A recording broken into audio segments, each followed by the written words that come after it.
Yeah, Carabero, hey, Carabero, eh. Carabero, T-boy, Deja, Carabero, eh. Na, parambu, Yasum, Pasara, Belazama, Hankali, songs, and a Katizanga, Hankali, Suma, Gubitaba, Domishiso, Kamaza, Mili Katijala, the T-boy, Danger, my number of Varasara, Yellow Paramdita, Day in the face. I brought a Parambu Yasu to you come now, Tanzan Taka, Sancham to Guam, Kamaka, Sabu, Yellow Paramka, really, having them take Halis Agan, the Puni, Yellow Paramasu, Kamadag, and the Gwanda, Wanda, Magana, Changa, Ankara, Zangara, Sankara, Pula, Sankuli, Tamalatung, Gun Puni, Kayina, all my fans. Come on, the boy Danger, rap danger, come on, ha, rap danger.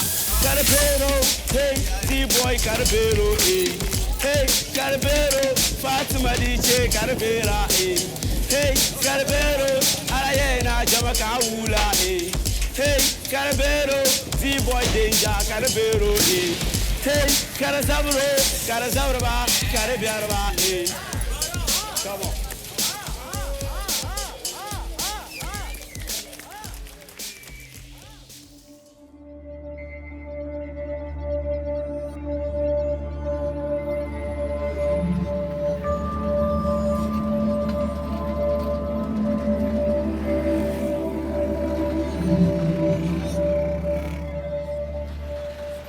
Let us be honest as Africans. Ghana does not want cocaine.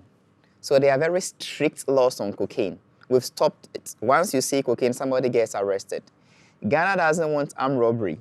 Once we see armed robbery, there is something serious about it. As a country, we pretend we do not want e-waste, but we do not have laws to stop this second-hand goods from coming to this country.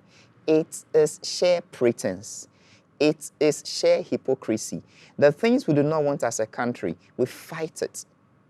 And that is our culture. It's about business, about money. I mean, it's the second-hand market in Ghana is very huge. This is a country where we don't produce much. Most of the things we do is import, trade, import, trade, import, trade. Now, as a developing country, people are beginning to get interested in, gadgets. An unemployed country, they don't have money to buy brand new gadgets. So there is a huge market for second-hand goods.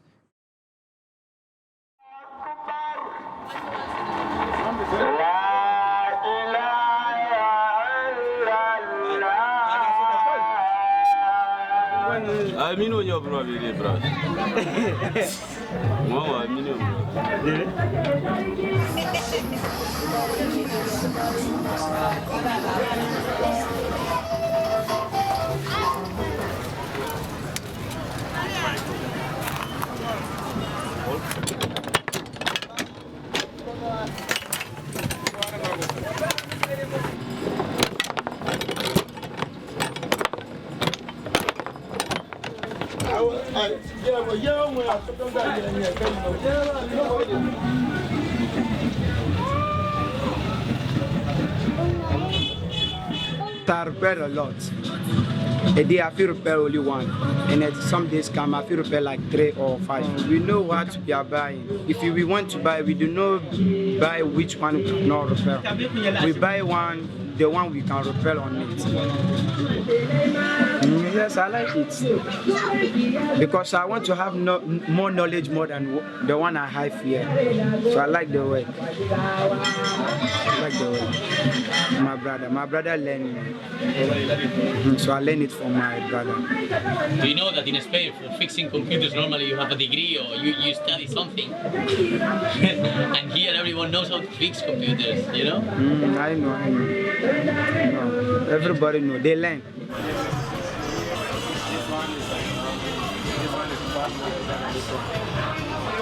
I'm a musician, I'm an artist, and the equipment we use here, the old equipment or slightly used equipment that we use here is better than the brand new from China, because I've been using equipment since from 71 up to date.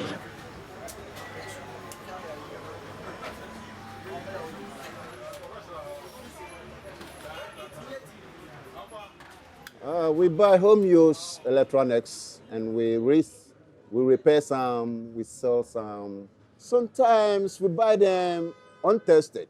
That is, the rule of the game. Sometimes we buy it untested. Some people to test it before you buy. So the untested ones, when we bring them, sometimes we are able to fix them back. There are other ones too, they cannot be fixed. But mostly, when you buy about 100, about 80% can be repairable.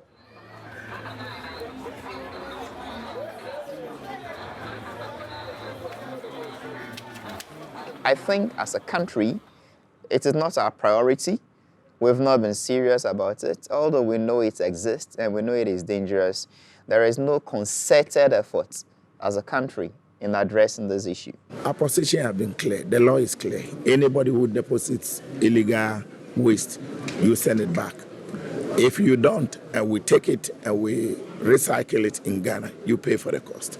And there are some nuggets of wisdom to take from the last verse of the Captain Planet song. We the planeteers, you can be one too. Saving the planet is the thing to do. Looting and polluting is not the way. Hear what Captain Planet has to say. The power is yours.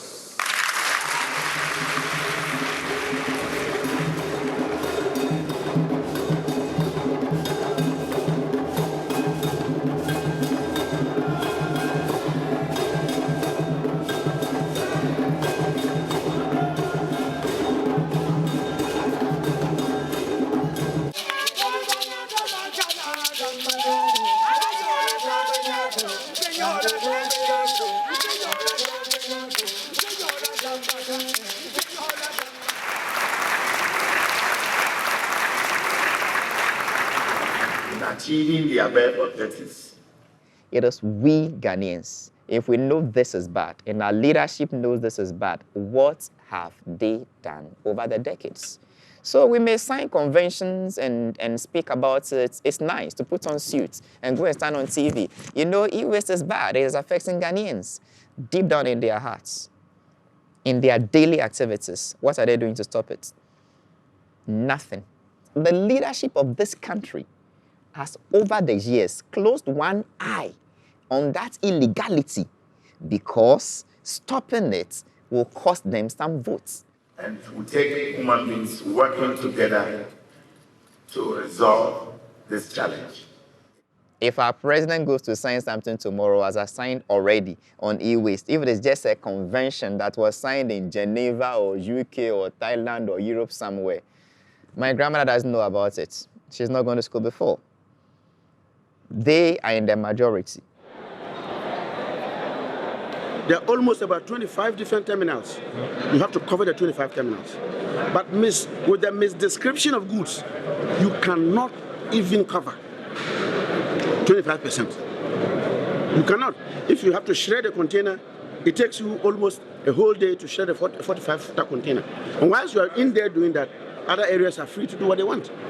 Now, the things that are coming from the EU, and you realize that the customs, the border controls, the police, they all see it and they leave it and it comes here. It takes me almost about $12,000 to re-export a container from here. That is my country's money. That's the truth. Every electronic gadget you buy, there's a disposal fee attached to it. Who takes that money?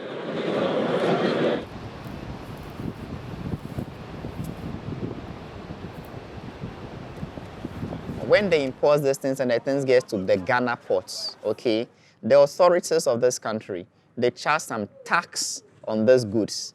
If you know these goods are bad, why are you charging tax on it?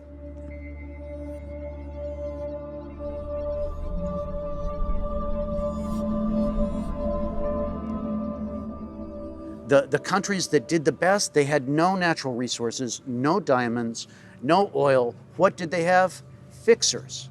They had people in Singapore that were buying used hard drives from the US and repairing them until they were so good at it that Western Digital and Seagate, they built factories there. And that's what we want to see 10 years from now.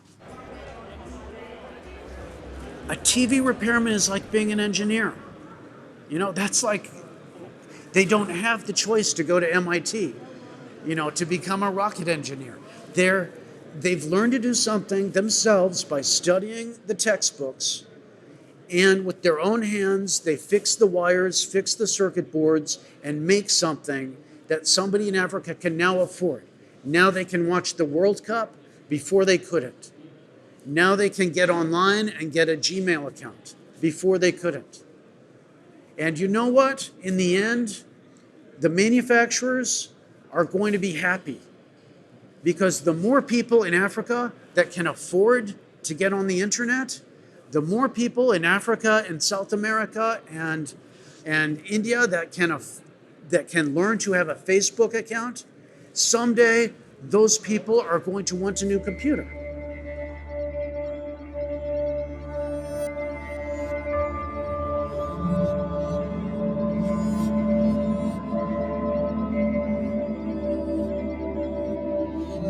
The government doesn't have the audacity, the courage, the tenacity to stop some of these things, because it is, you see, once you stop it, it affects several thousands of people. You're going to create a huge unemployment situation. If you go to Agbogbloshie, there are several families who only put bread on their table through some of these things. They burn them looking for copper in it, or one aluminum, or one metal, or the other. Any government that says we are stopping all these things that are good is afraid to lose votes, is afraid to lose that constituency of voters. That is the issue.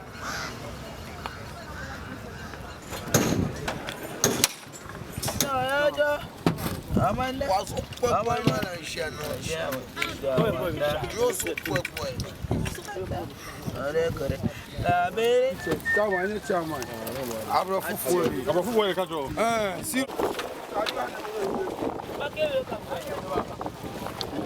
name is Razak. I'm Ben Kopes.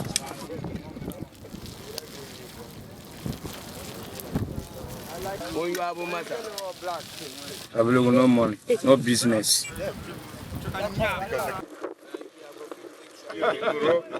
what, an armed robber.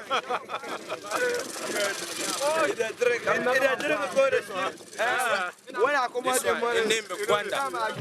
I tell you what, I do number one. It's a different world. This is your palace? Yes. This is this palace. You see this one? Okay. If I'm hot, and I will come drink. Yeah. And my body water will come back. The fire can't burn over. So now here we sleep. You never get money to go get another house. Yes.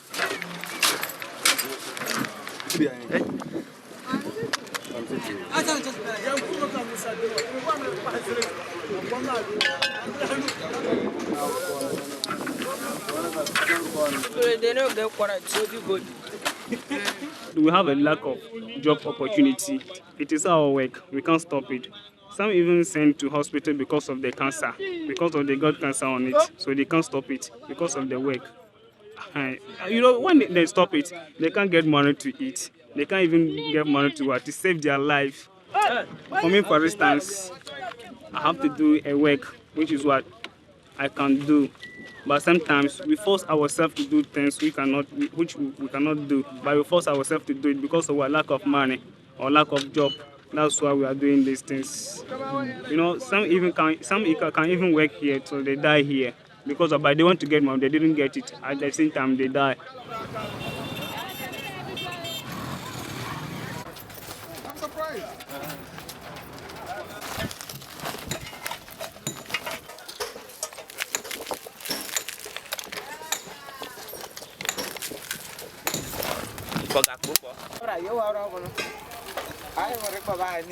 Okay.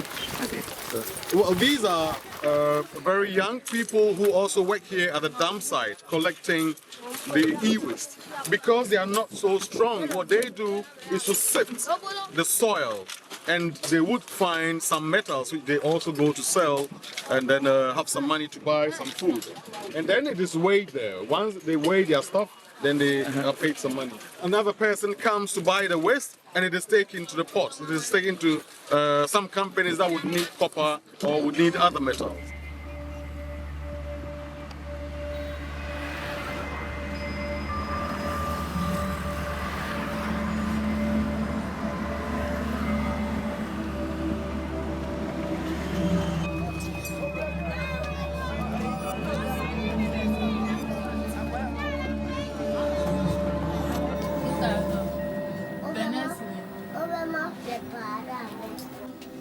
This is more or less the hospital for them.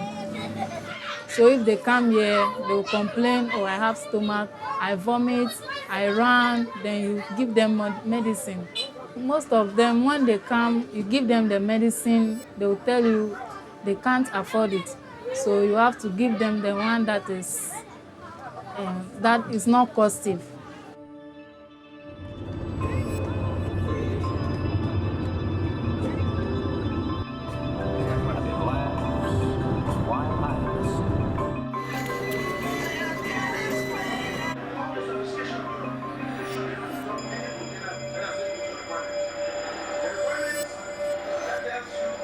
At Agbogbloshie, we found severe contamination of the environment around where the e-waste is being carried out with a whole range of chemicals. And it's similar to what we've found at e-waste recycling sites in some other countries as well.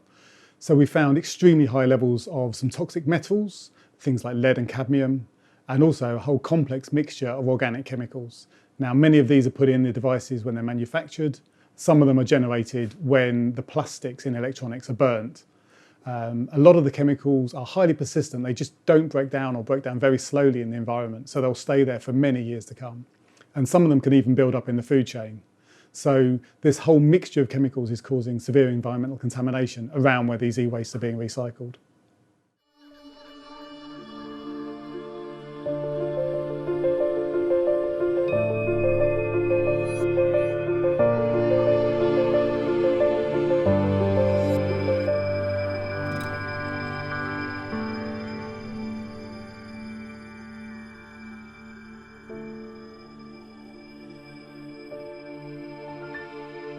Somebody discovers a new problem, a new environmental problem, and you have to have a solution to it. And that's what the Basel Convention was for me. It was basically the international community's response to the phenomenon of waste dumping from developed countries in developing countries where there were no controls. People didn't even know what it was. People didn't know the danger. And you had this problem. You had massive amounts of really hazardous, dangerous waste being shipped from Europe and the United States and other developed countries to Africa, to Eastern Europe, and just dumped there. And people were, killed. Some people died. People got diseases. There was massive pollution. Animals died. Rivers and wetlands and whatever were polluted. So for me, it was really at the time a solution to make people aware of this, that this is really a problem, that it had to be stopped.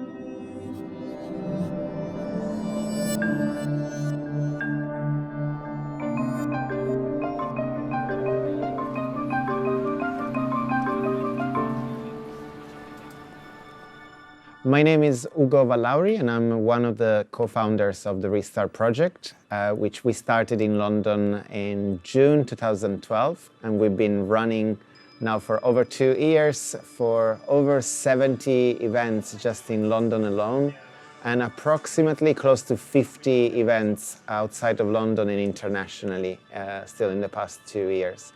The Restart project is a social enterprise which we created in London with the objective of changing people's relationship with technology.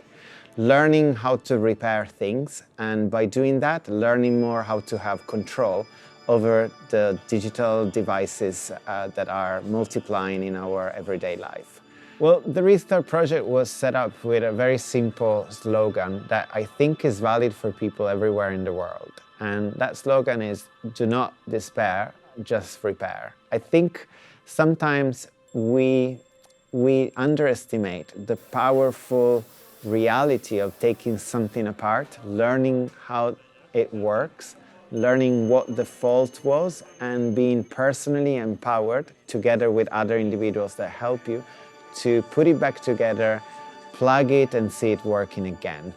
And in a sense, our attachment to that device becomes much stronger afterwards. And a lot of people end up struggling with things that they used to love and that they associate personal memories to, and they can't find a way to fix them, so they just put them in a corner of their house and move on. But it is so inspiring to see people learn a new skill and learn how, instead of wasting stuff, they can give it a new life.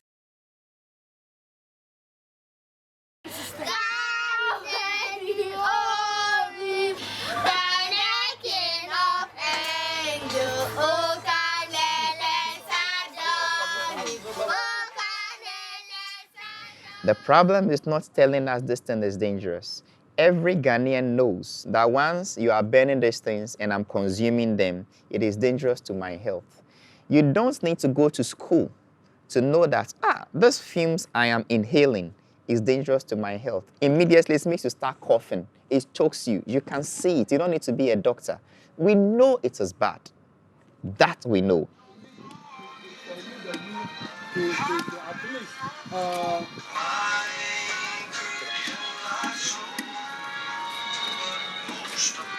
You see, we are suffering. Actually, government had to come out to do something for we the youth to at least establish some good business or factories, so investment, so that when we get foreign investors to come in, they can also build something better, or factories. For this, our young youth brothers to also benefit from that. Cables that we burn here, yes, you see, very well.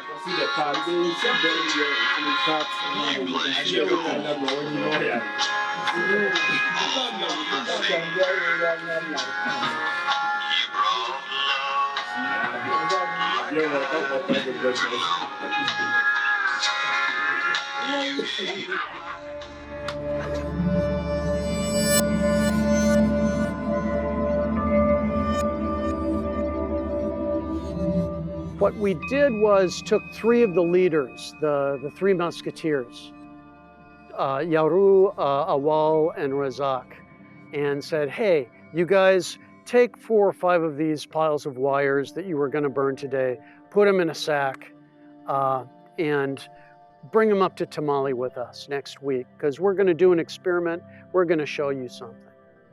Because it turns out that one of the laptop technicians is from the same village as them, and his dad's a metalsmith. Sule is Kamaldine's dad. And Sule had these ideas when we said, hey, we need to do something constructive. He said, hey, what if we cut the wire in a way that it doesn't burn it, and my dad can hire some people to help him make it into jewelry, and we can tell people, hey, when you buy this, instead of donating money or having your taxes go to $1 million shredding machine, that you can have a direct impact. And I don't know if it's going to work, but it's cool to see, you know, an African technician bring his idea to the table.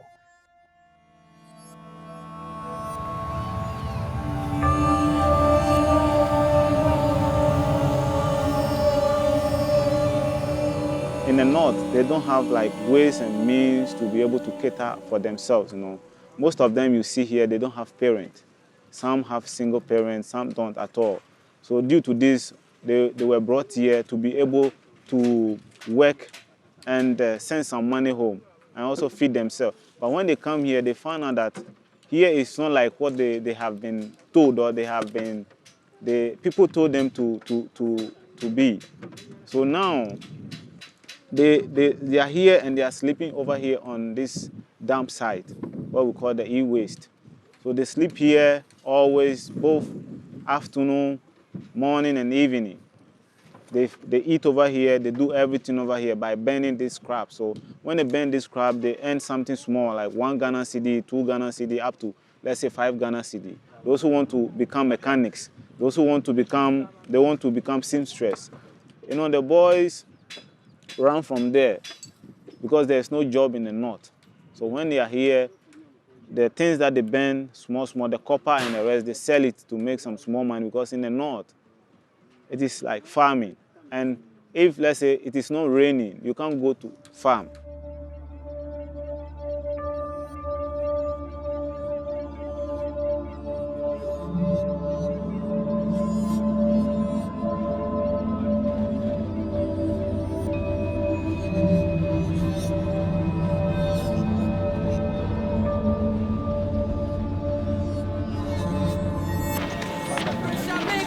But I hold my ground. Trouble come looking, but I'm nowhere to be found. They search and search, but I'm gone with the wind. I feel like a winner in this life forcing.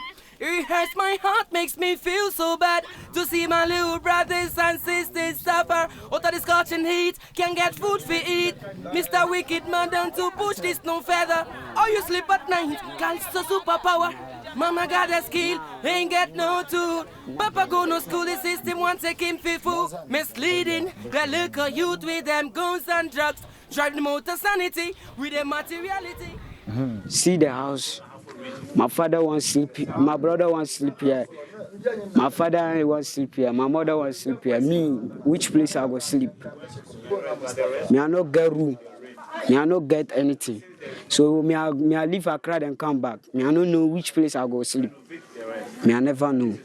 Me I need to born, then get money. Look my parents, my fathers, my family all.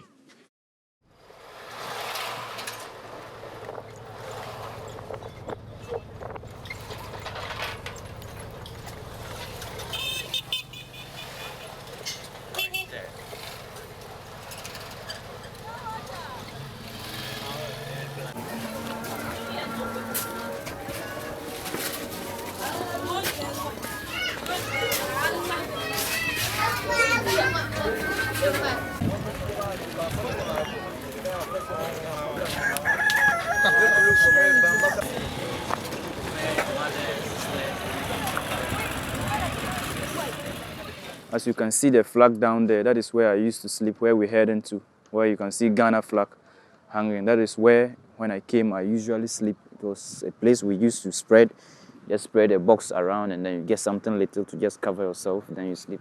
I stayed for that for about 3 to 4 months outside, you know, sleeping around this water. It was even deeper than this, and I think now, because years has taken place, the place has been filled up. As you can even see, an example of the water still lying down. So you can see there was a lot of water here, and we're staying just exactly after that place. You know, you can see how bad it was as then, sleeping outside.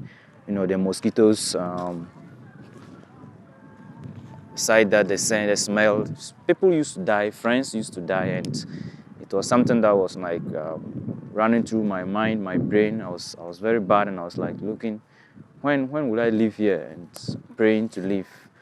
You know, living here and breaking computers, breaking e-waste materials just to pick copper, pick metal. You know, I'm now happy today. I'm no more breaking computers just to pick parts or pick e-waste, but today I'm now using computer. Hey, nyama kandole yui mbwara mina zanga yulunti makati beni ako kantu sinye lova abe bwara ma dungura ni changwali. Hey, the boy danger, unkum the boni, Paba Salima, Sama yulunti makati benfa, ayuno mazoka mankuli dola. Hey, kamar mangmare jeregenda, mama manga kaza se kazara, sana malo yin koza se kachana. Hey, the boy danger man kum de pam nduringe na nyama kakana nyama mpaba salma ngoka. So you, if you think you want to do something, have it in mind, this is what I want to do. Even if you're not qualified, you can still go back and write BEC.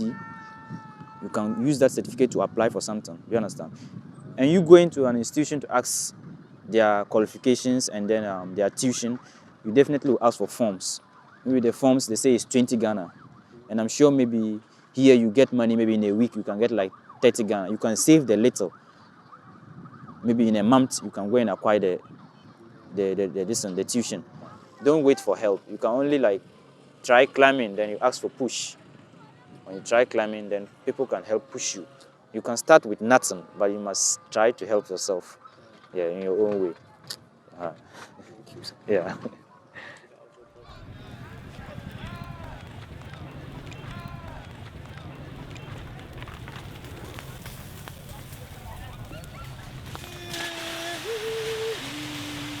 I'm a real survivor. I'm gonna stay alive even in any danger zone. Too hard not to crack, nowhere to run. I got no place to hide and I'm a real survivor. I'm gonna stay alive even in any danger zone. Too hard not to crack, nowhere to run. I got nowhere to hide and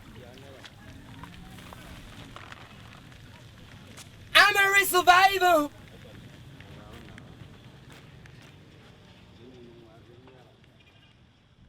As a foreigner, you may look at e-waste from only what comes into the country as second-hand goods in form of electronics or even very old cars or whatnot.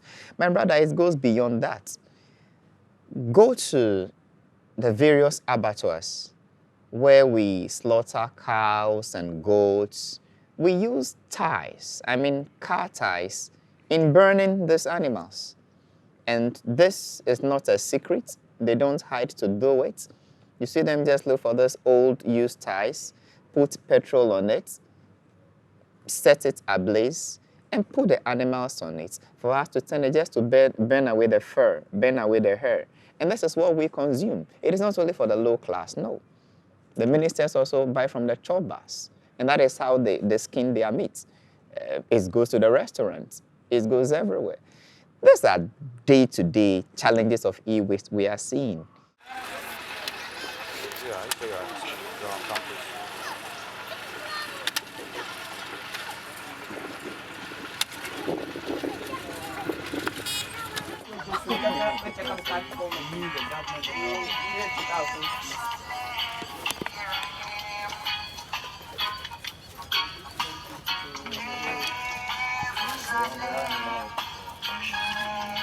That's all the boys. Those are boys with that. Boys are there. Exhibit B. The smoke is exhibit B. See, because to eat only. See, woman didn't.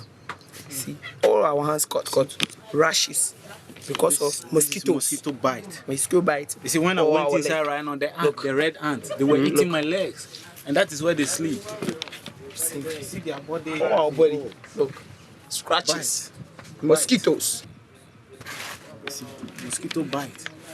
We want medicine to treat all our body. Mosquito bite. Mosquitoes.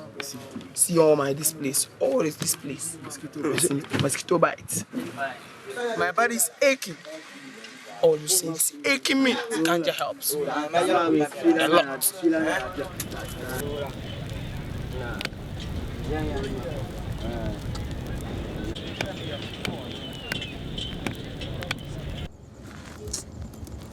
Like say us, we people will not get money. But you know that unless you not get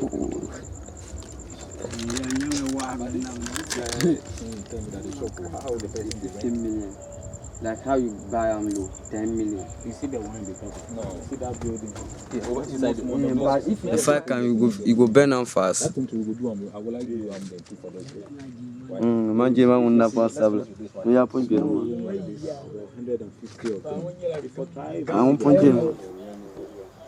When you are tomato no suka de. I'm a government Shila.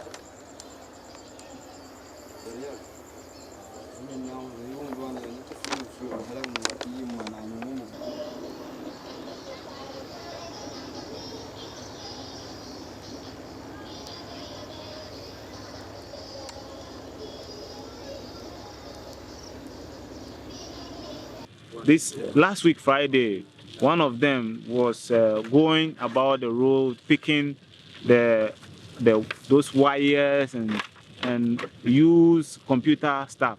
So when he was going around picking them, he was knocked down by a car.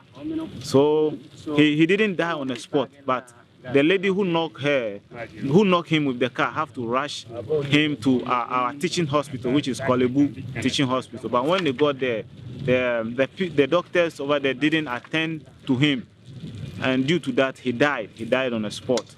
As we buried him, we have to send part of his.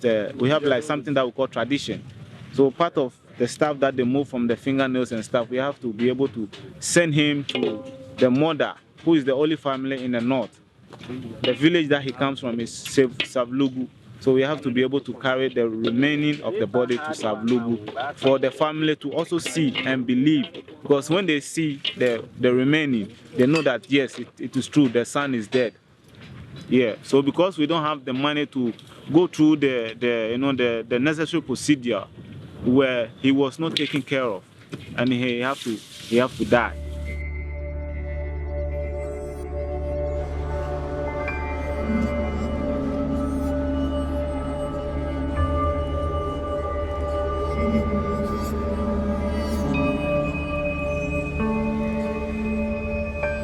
What I found is that if I went back to Africa and I found one of my students taking a laptop and repairing it by replacing the capacitor, generating $700 worth of value in 45 minutes of work, I would see the most exciting thing I could imagine. And right now, the problem is that a hotel like this one with more than 1,000 rooms, they replace televisions, you know, the big working CRT televisions, from hotels like this around the country and around England. You know, thousands of working TVs because their customers want flat. Somebody like Joe Benson in London sees, hey, suddenly there's 600 working CRT televisions. He takes them and he sells them, and if you go there, you'll find those are not the TVs being filmed with the kids in the dumps. The kids in the dumps have some white monitor from 1995. You know, that's what's being burned. But what's happening is people are reacting not to the color of the black TV or the white monitor, they're reacting to the color of the kids. And it's turned into a bizarre racial profiling of the best and brightest people in Africa. And this year, they actually put a guy in jail for it.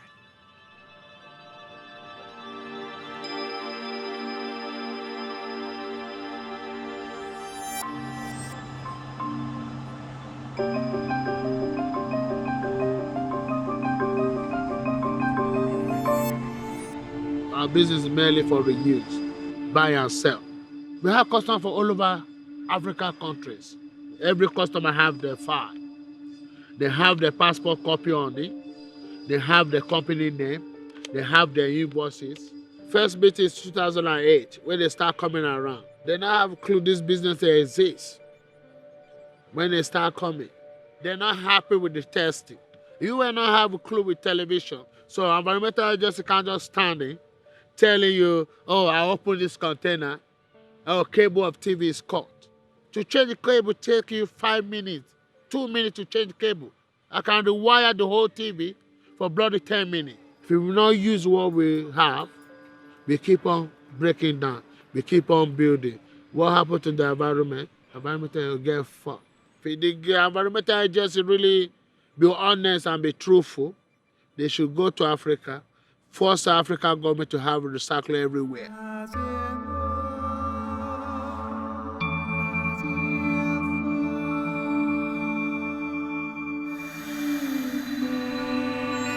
People like Joe Benson and others to engage in the same type of business are actually doing something very sensible, because they're making sure that people who cannot afford to buy new products, as he also said, can still make use of this equipment, and the equipment's life will be prolonged. He, as a businessman and somebody using common sense, would not pay for something that is waste. If something is used and reused and reused and reused, And in the end, there will come a point where it does become waste. And there he said, you know, when that happens, there's no recycling facilities in Africa, which is also very true. The traditional notion that the legislation like the Basel Convention is based on is, to put it in a simplified manner, that everything that's used is waste. And that is the reason for that is, as I said, that at the time when the convention was negotiated in the late 1980s, you did not have e-waste as a problem. It's not really clearly defined what is e-waste and what isn't. My vision, if that's not too grandiose of a word, is really to see a world where wastes become resources.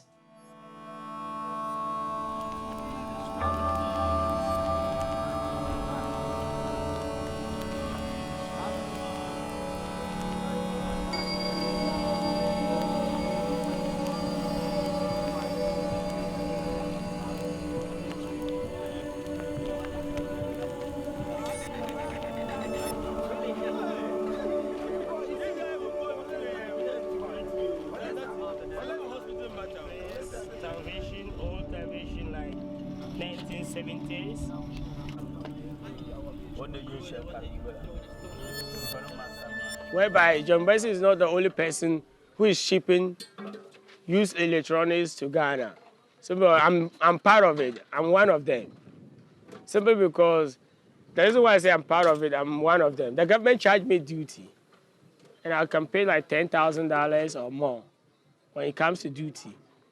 So I see that day to day, it's gonna take time for them to realize what we are telling them to do is the right way. It's gonna take time, but we can't just use one day to force them to change what they are already used to. But to me, in my opinion, I believe them being a leaders of that place, if we let them know all these things and we let them know the effect of burning, if we let them know that it have harm to them in the future, I think they too, they are human beings, they want to live for long. 5 years ago, it went insane. Interpol created a thing called Project Eden to start to arrest all of the people who were importing televisions to Africa. People like Joe Benson and hundreds of others, my friend Wahab. And that's where we said, we've got to get active. We formed an association, Fair Trade Recycling, to try to create a network in Africa's tech sector so that they can communicate better to the regulators that I used to work with and say, time out. And the environmental community needs to wake up to the idea of collateral damage, that by raising money in this way and telling ourselves, patting ourselves in the back that we're the great white savior, you know, saving these people, when actually, if you arrested 1,000 Joe Bensons, if you arrested every Wahab, you would do nothing to stop the flow of material into Agbogbloshie that was imported 20 years ago.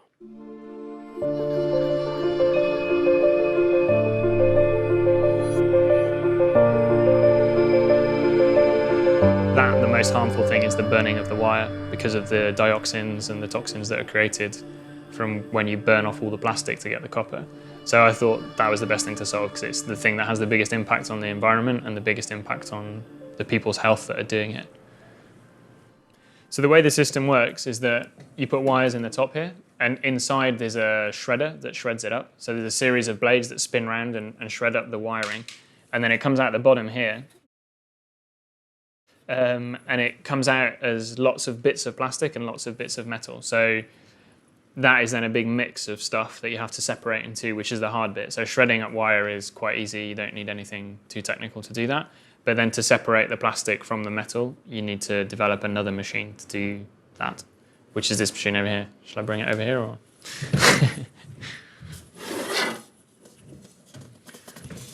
And so the way this device works is that there's a pump that sits under the bicycle wheel, and it pumps water into here, and it comes out of holes up here, and it also causes this basin to rotate. What happens is that all the material gets into the water, but because the copper is slightly heavier, it stays on this lip and is carried up the basin and through the hole in the center. But because the plastic is slightly lighter, it gets washed away out of the basin and into here. So then you end up with all the copper being collected in a small bucket that sits behind the hole, and then all the plastic ends up in the basin. That's basically it. I'm happy with it as in it's a system that works, but I'm not happy in terms of the fact it hasn't actually been deployed. It's not something that's been implemented. At the moment, it remains a concept rather than a solution. So the key is making sure that money comes back down in the system to the person who is cycling, and therefore they do it because they earn a lot more money, or up to 30% more money from the cycling. So I think really you don't need to explain a technicality or explain an environmental reason for doing it. It has to be that you explain a financial reason for doing it. If you do this, you can make more money than you do at the moment. And I think that's how you can convince people to use a system like this.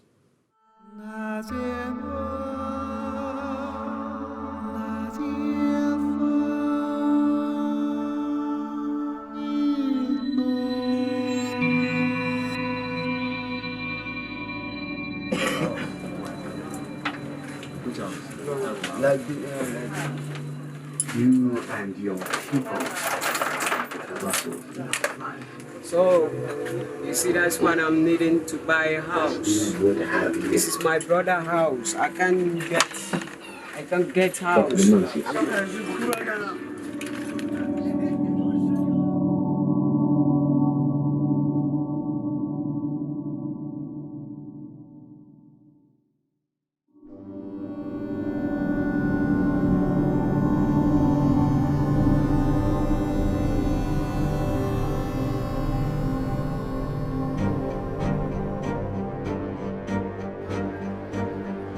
Put your camera down, pick Trotro, our local commercial bus.